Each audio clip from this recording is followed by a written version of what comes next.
ಕೆಲವು ದಿನಗಳಿಂದ ಚರ್ಚೆಗೆ ಗ್ರಾಸವಾಗಿದ್ದಂತಹ ವಿಧಾನ ಪರಿಷತ್ನ ಸಭಾಪತಿ ಸ್ಥಾನಕ್ಕೆ ಕೊನೆಗೂ ರಾಜೀನಾಮೆಯನ್ನ ಬಸವರಾಜ ಹೊರಟ್ಟಿ ಕೊಟ್ಟಿದ್ದಾರೆ. ಈ ಬಗ್ಗೆ ಒಂದು ಬ್ರೇಕಿಂಗ್ ಅಪ್ಡೇಟ್ ಆಗ್ತಾ ಇದೆ.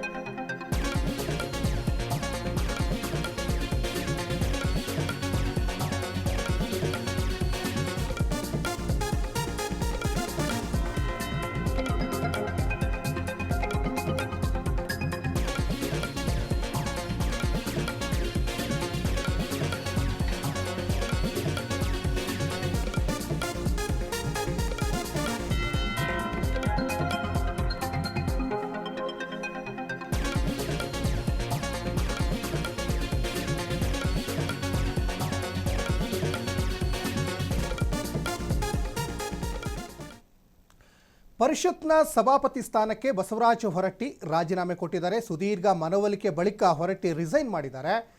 ಸಿಎಂ ಡಿಕೆಶಿ, ಕೆಪಿಸಿಸಿ ಅಧ್ಯಕ್ಷ ಬಿಕೆ ಹರಿಪ್ರಸಾದ್ ಮನವೊಲಿಕೆ ಬಳಿಕ ಬಸವರಾಜ ಹೊರಟ್ಟಿ ಅವರು ರಾಜೀನಾಮೆ ಕೊಟ್ಟಿದ್ದಾರೆ. ಜೊತೆಗೆ ಸ್ವ ಇಚ್ಛೆಯಿಂದ ರಾಜೀನಾಮೆ ಅಂತಲೂ ಕೂಡ ಅವರು ಸ್ಪಷ್ಟೀಕರಣವನ್ನು ಕೊಟ್ಟಿದ್ದಾರೆ. ಹಂಗಾಮಿ ಸಭಾಪತಿಯಾಗಿ ಹೊರಟ್ಟಿ ಅವರು ಮುಂದುವರಿತಾರೆ. ಅಂದರೆ 14ನೇ ತಾರೀಕು ಚುನಾವಣೆ ಇದೆಯಲ್ಲ, ಅಲ್ಲಿವರೆಗೂ ಕೂಡ ಮುಂದುವರಿತಾರೆ. ನಾನು ಸಿಎಂ ಡಿಕೆ ಶಿವಕುಮಾರ್ ಜೊತೆ ಚರ್ಚೆ ಮಾಡಿದ್ದೀನಿ, ರಾಜೀನಾಮೆ ಕೊಡುವಂತ ಹೇಳಿದ್ರು, ಕೊಟ್ಟಿದ್ದೀನಿ ಅಂತ ಹೊರಟ್ಟಿ ಅವರು ಹೇಳಿದ್ದಾರೆ. ಅಂದರೆ ಸುದೀರ್ಘವಾದಂತಹ ಇವರ ಒಂದು ಪಯಣ ವಿಧಾನ ಪರಿಷತ್ನಲ್ಲಿ ಪರಿಷತ್ ಸಭಾಪತಿ ಸ್ಥಾನಕ್ಕೆ ಕೊನೆಗೂ ಬಸವರಾಜ ಹೊರಟ್ಟಿಯವರು ಈಗ ರಾಜೀನಾಮೆಯನ್ನು ಕೊಟ್ಟಿದ್ದಾರೆ. ಡಿಸೆಂಬರ್ 2022ರಿಂದನೂ ಕೂಡ ಇವರು ಸಭಾಪತಿಯವರಾಗಿದ್ದರು. ಅದಕ್ಕಿಂತ ಮುಂಚೆ ವಿಧಾನ ಪರಿಷತ್ನ ಸದಸ್ಯರಾಗಿ ಬಹಳ ದೀರ್ಘಕಾಲದ ಒಂದು ಪಯಣವನ್ನು ಮುಂದುವರಿಸಿದ್ರು. ಈಗ ಸರ್ಕಾರ ಭಾಳ ಮುಖ್ಯವಾಗಿ ಈಗ ಕಾಂಗ್ರೆಸ್ ಸರ್ಕಾರದಲ್ಲಿ ಒಂದಿಷ್ಟು ಬದಲಾವಣೆಗಳಾಗ್ತಾ ಇದ್ದಾವೆ. ಮೊನ್ನೆ ಅಷ್ಟೇ ಸಚಿವ ಸಂಪುಟ ವಿಸ್ತರಣೆ ಆಯಿತು. ಸಚಿವ ಸಂಪುಟ ವಿಸ್ತರಣೆ ಆದಮೇಲೆ ಈಗ ಸಭಾಪತಿ ಸ್ಥಾನಕ್ಕೆ ಕಾಂಗ್ರೆಸ್ನಿಂದ ಈಗ ಆಯ್ಕೆಯಾಗಿದ್ದಾರೆ. ಹಾಗಾಗಿ ಕಾಂಗ್ರೆಸ್ನವರು ಅವರಿಗೆ ಯಾರು ಇಷ್ಟ ಬರ್ತಾರೆ ಅವ್ರನ್ನ ಈಗ ಆಯ್ಕೆ ಮಾಡುವಂಥ ಸಾಧ್ಯತೆ ಇರ್ತದೆ. ಒಟ್ಟಿನಲ್ಲಿ ಬಸವರಾಜ ಹೊರಟ್ಟಿಯವರ ಈ ಒಂದು ಸುದೀರ್ಘ ಪಯಣ, ಸುದೀರ್ಘ ಮನವೊಲಿಕೆ ಬಳಿಕ ಒಂದು ಡಿಸೈಡ್ ಆಗಿದೆ. ಅಂದರೆ ರಿಸೈನ್ ಮಾಡಲಿಕ್ಕೆ ಇವಾಗ ಡಿಸೈಡ್ ಮಾಡಿದ್ರು, ಈಗ ರಿಸೈನ್ ಕೂಡ ಮಾಡಿದ್ದಾರೆ. ಜೊತೆಗೆ ಸಿಎಂ ಮತ್ತು ಕೆಪಿಸಿಸಿ ಅಧ್ಯಕ್ಷ ಬಿಕೆ ಹರಿಪ್ರಸಾದ್ ಅವರ ಮನವೊಲಿಕೆ ಬಳಿಕ ಬಸವರಾಜ ಹೊರಟ್ಟಿಯವರು ಕೊನೆಗೂ ಈಗ ರಾಜೀನಾಮೆ ಕೊಟ್ಟಿದ್ದಾರೆ.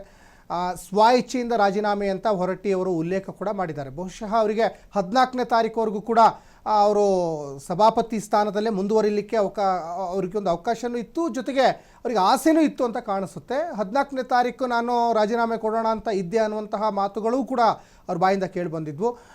ಒಟ್ಟಿನಲ್ಲಿ ಒಂದು 7 ದಿನ ಮುಂಚಿತವಾಗಿ, ಅಂದರೆ ಒಂದು ವಾರ ಮುಂಚಿತವಾಗಿಯೇ ಈಗ ರಾಜೀನಾಮೆ ಸ್ವತಃ ಸಿಎಂ ಡಿ ಕೆ ಶಿವಕುಮಾರ್ ಕೇಳಿರೋದ್ರಿಂದ ಈಗ ಆ ಸ್ಥಾನಕ್ಕೆ ರಾಜೀನಾಮೆಯನ್ನು ಕೊಟ್ಟಿದ್ದಾರೆ. ಇನ್ನು ಹಂಗಾಮಿ ಸಭಾಪತಿಯಾಗಿ ಈಗ ಹೊರಟ್ಟಿಯವರೇ ಈಗ ಮುಂದುವರಿತಾರೆ. ಅಂದರೆ ಕಾಂಗ್ರೆಸ್ನಲ್ಲಿ ಮುಂದಿನ ಸಭಾಪತಿಯನ್ನು ಆಯ್ಕೆ ಮಾಡುವವರೆಗೂ ಈಗ ಆಲ್ರೆಡಿ ಈಗ ಸಲೀಂ ಅಹಮದ್ ಅವ್ರನ್ನ ಮುಂದಿನ ಸಭಾಪತಿ ಅನ್ನುವಂತಹ ಮಾತುಗಳು ಕೂಡ ಕೇಳಿ ಬರ್ತಾ ಇದ್ದಾವೆ. ಇಲ್ಲಾಂದರೆ ಬೇರೆ ಯಾರನ್ನಾದರೂ ಕೂಡ ಅವರು ಆಯ್ಕೆ ಮಾಡುವಂಥ ಸಾಧ್ಯತೆಗಳು ಕೂಡ ಇದ್ದಾವೆ. ಬಹುತೇಕವಾಗಿ ಸಲೀಂ ಅಹಮದ್ ಅವರ ಆಯ್ಕೆಯೇ ಆಗುತ್ತೆ ಅನ್ನುವಂಥದ್ದು ಕೂಡ ಇಲ್ಲಿ ಬಲವಾಗಿ ಕೇಳಿ ಬರ್ತಾ ಇದೆ. ಒಟ್ಟಿನಲ್ಲಿ ಒಂದು ಸುದೀರ್ಘವಾದಂತಹ ಪಯಣವನ್ನು ಬೆಳೆಸಿದ್ರು ವಿಧಾನ ಪರಿಷತ್ನಲ್ಲಿ. ವಿಧಾನ ಪರಿಷತ್ನ ಅತ್ಯಂತ ಹಿರಿಯ ಸದಸ್ಯ, ಜೊತೆಗೆ ಡಿಸೆಂಬರ್ 2022ರಿಂದನೂ ಕೂಡ ಈ ಒಂದು ಸಭಾಪತಿಯಾಗಿ ಅವರು ಆಯ್ಕೆಯಾಗಿದ್ದರು. ಅಲ್ಲಿಂದ ಇಲ್ಲಿವರೆಗೂ ಕೂಡ ಸಾಕಷ್ಟು ಪರಿಷತ್ನಲ್ಲಿ ಆದಂತಹ ಕೆಲವೊಂದಿಷ್ಟು ಘಟನಾವಳಿಗಳಿಗೆ ಅದನ್ನು ಯಾವ ರೀತಿಯಾಗಿ ಸುಧಾರಿಸಬೇಕು, ಯಾವ ರೀತಿಯಾಗಿ ಅದನ್ನು ಪರಿಷತ್ನ ಒಂದು ಕಲಾಪಗಳನ್ನು ನಡೆಸಬೇಕು ಎಲ್ಲವೂ ಕೂಡ ಅರ್ಥಂತವರು, ಜೊತೆಗೆ ಅತ್ಯಂತ ಹಿರಿಯ ರಾಜಕಾರಣಿಯೂ ಹೌದು ಬಸವರಾಜ ಹೊರಟ್ಟಿಯವರು. ಮತ್ತು ಎಲ್ಲ ಪಕ್ಷದ ನಾಯಕರ ಒಂದು ನಾಡಿ ಮಿಡಿತವನ್ನು ಅರ್ಥ ಮಾಡಿಕೊಂಡಂಥವರು, ಅದನ್ನು ಯಾವ ರೀತಿಯಾಗಿ ಸೊಲ್ಯೂಷನನ್ನು ಕೊಡಬೇಕು ಅನ್ನುವಂಥದ್ದು ಕೂಡ ಭಾಳ ಅದಕ್ಕೆ ಸಾಕಷ್ಟು ಚಾಕಾಚಕ್ಯತೆಯಿಂದ ಉತ್ತರವನ್ನು ಕೂಡ ಕೊಡ್ತಾ ಇದ್ರು. ಸದನದಲ್ಲಿ ಆಗ್ತಾ ಇದ್ದಂತಹ ಗಲಾಟೆ ಘರ್ಷಣೆಗಳಿಗೆ ಯಾವ ರೀತಿಯಾಗಿ ತಿಳಿಗೊಳಿಸಬೇಕು ಎಲ್ಲವೂ ಕೂಡ ಇಂತಹ ಹಿರಿಯ ರಾಜಕಾರಣಿಗಳು ಸಾಕಷ್ಟು ಸಂದರ್ಭದಲ್ಲಿ ನೆನಪಾಗ್ತಾರೆ ಬಸವರಾಜ ಹೊರಟ್ಟಿಯವರು.